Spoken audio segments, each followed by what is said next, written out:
Hey guys, welcome to my YouTube channel CSC and research में आपका स्वागत है। तो चलिए स्टार्ट करते हैं एक नया टॉपिक, मगध साम्राज्य।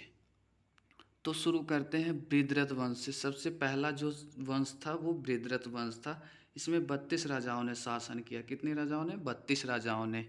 और इसका जो संस्थापक था वो राजा बृहद्रथ था। और उसके बाद जो सबसे प्रतापी राजा हुआ जय संहिता के अनुसार, वो जरासंध हुआ। फिर उसके बाद छोटे छोटे राजा आए, जैसे सहदेव है। उसके बाद जो अंतिम शासक था वो रिपुंज था। कौन था? रिपुंज था। अगर हम मगध के बारे में उल्लेख देखें तो वो अर्थवेद में है, दीप वंश में, महावंश में और पुराणों में दिया हुआ है।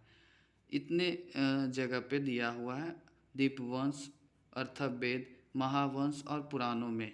उसके बाद हम जो आता है वो हर्यक वंश है। हर्यक वंश के बारे में देखते हैं। तो हर्यक वंश का जो प्रथम शासक था वो बिंबिसार था और ये संस्थापक भी था। तो बिंबिसार के बारे में आज हम पढ़ेंगे फिर। और है गाइस, ये बिहार शिक्षक भर्ती 2023 के लिए बहुत ही ज़्यादा इम्पोर्टेंट हो जाता है। तो प्लीज़ पूरा वीडियो को देखिए और छोटा छोटा टॉपिक हम कवर करेंगे ताकि आपको ज़्यादा परेशानी ना हो। इसलिए स्टार्ट करते हैं बिंबिसार से। तो बिंबिसार सबसे पहला शासक था और ये इसने 52 वर्षों तक शासन किया। कब से कब तक? 544 ईस्वी से लेकर 492 ईस्वी तक शासन किया।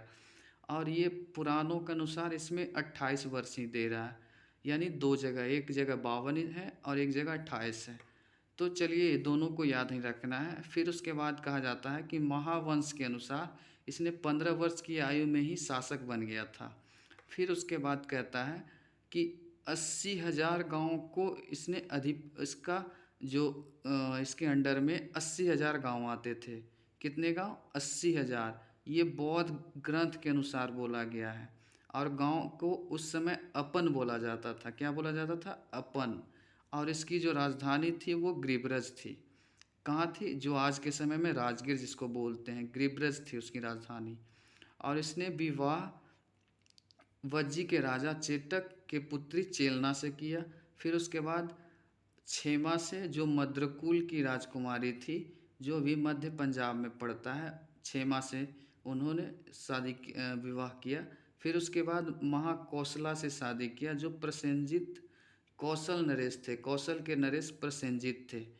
ये जैन धर्म का अनुयायी था और इसने महावीर के संपर्क में आके इसने जीव की हत्या पर रोक लगा दिया।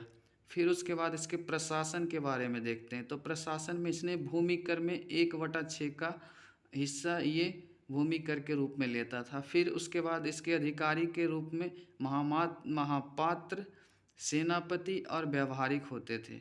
फिर उसके बाद हम देखते हैं कि ये अस्थाई सेना का गठन किया था। इसने अस्थाई सेना का गठन किया और इसने सबसे पहली बार युद्ध में हाथी का भी प्रयोग किया था। इसने सबसे पहली बार युद्ध में हाथी का प्रयोग किया था। फिर उसके बाद हम जब देखते हैं तो ये भिन्न भिन्न शिल्पियों के लिए अलग अलग भिन्न भिन्न शिल्पियों के लिए संघ का निर्माण करवाया, जो 18 प्रकार के शिल्पकारों का चर्चा जातक में दिया हुआ है। फिर उसके बाद हम देखते हैं किसके दरबार में एक वैद्य रहते थे, उनका नाम जीवक था। उनका नाम क्या था? उनका नाम जीवक था, जो बुद्ध के स्वास्थ्य की सेवा के लिए उनके पास भेज दिया था। किनके पास? बुद्ध के पास भेज दिया था। और इसने जीवक ने एक ग्रंथ का निर्माण किया, रचना किया, जिसका नाम है कश्यप संहिता। क्या नाम है इसका? कश्यप संहिता। चलिए उसके बाद हम देखते हैं अजातशत्रु के बारे में। तो अजातशत्रु बिंबिसार का पुत्र था। कौन था? बिंबिसार का पुत्र था अजातशत्रु। और इसने 492 ईस्वी से 460 ईस्वी पूर्व तक शासन किया। इसने अपने पिता को बंदी बना लिया। फिर उसके बाद उनके बिंबिसार की मौत भूख के कारण हो गई। तो इसलिए इसे पितृहंता भी बोला जाता। पितृहंता मतलब पिता की हत्या करने वाला। फिर उसके बाद हम देखते हैं कि इसने की पुत्री प्रसेनजित की पुत्री से उसने विवाह कर लिया, जिसका नाम था वजीरा। क्या नाम था? वजीरा। और इसने विवाह कर लिया किससे? प्रसेनजित की पुत्री वजीरा से। और प्रसेनजित और अजातशत्रु के बीच युद्ध हुआ था। इसमें अजातशत्रु की हार हो गई थी और उसे बंदी बना लिया, और बंदी बना लेने के बाद इसे वह प्रसेनजित की पुत्री से उसने अपने पुत्री से विवाह करवा दिया। किससे? अजातशत्रु से। फिर उसके बाद हम देखते हैं कि मगध और वैशाली के बीच भी उसने युद्ध लगभग 16 वर्षों तक चलता रहा। और इसमें सबसे पहले इसने महाशिला कंटक और रथ मूसल नामक अस्त्र का प्रयोग किया था। और इसने ये मगध और वैशाली के बीच में युद्ध का कारण क्या था? युद्ध का कारण था गंगा किनारे रत्नों का खान है।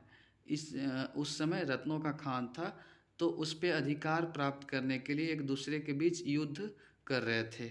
फिर उसके बाद हम देखते हैं कि इसने काशी, कौशल, वैशाली, मल्ल को भी पराजित किया। क्या किया? युद्ध में इतने लोगों को पराजित कर दिया था।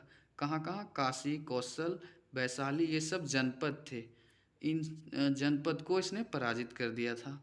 फिर उसके बाद हम देखते हैं 483 ईस्वी के 483 ईस्वी पूर्व, ये यहाँ क्या होगा? पूर्व होगा, सॉरी गलती से लिखा गया। उसके शासनकाल के 8वें वर्ष में बुद्ध का महापरिनिर्वाण हो जाता, मतलब बुद्ध की मृत्यु हो जाती है। तो उसने क्या किया? उसने बुद्ध के अवशेषों पर स्तूप का निर्माण करवाया। क्या करवाया? स्तूप का निर्माण करवाया। किसने करवाया? अजातशत्रु ने। और उसके बाद उसके शासनकाल में उसके शासनकाल में प्रथम बौद्ध संगति हुई। कब हुई? 483 ईसा पूर्व में, जब बुद्ध के महापरिनिर्वाण को प्राप्त हुए थे। उसके बाद ही 483 ईस्वी में, ईस्वी पूर्व में राजगृह में क्या हुआ? प्रथम बौद्ध संगति हुआ। और वो कहाँ हुआ था? सप्तपर्णी गुफा में हुआ था। कहाँ हुआ था? सप्तपर्णी गुफा में हुआ था। और इसकी अध्यक्षता महाकश्यप कर रहे थे। कौन कर रहे थे? महाकश्यप कर रहे थे। और इस अध्यक्षता में इसकी अध्यक्षता महाकश्यप कर रहे थे। और ये जो प्रथम बौद्ध संगति हुई, उसमें बुद्ध के जो भी शिक्षा दिया गया था, बुद्ध के द्वारा उपदेश दिया गया था, उसको 2 भागों में विभाजित कर दिया गया, जो इस तरह का है, सूत पीटक और विनय पीटक के रूप में। कौन कौन सा? सूत पीटक और विनय पीटक के रूप में विभाजित कर दिया गया। फिर उसके बाद जब अजातशत्रु की हत्या उसके पुत्र उदयन ने कर दिया। किसने कर दिया? उदयन ने कर दिया। तो चलिए आज के लिए बस इतना ही, और देखते रहिए। Thank you so much. Have a good day.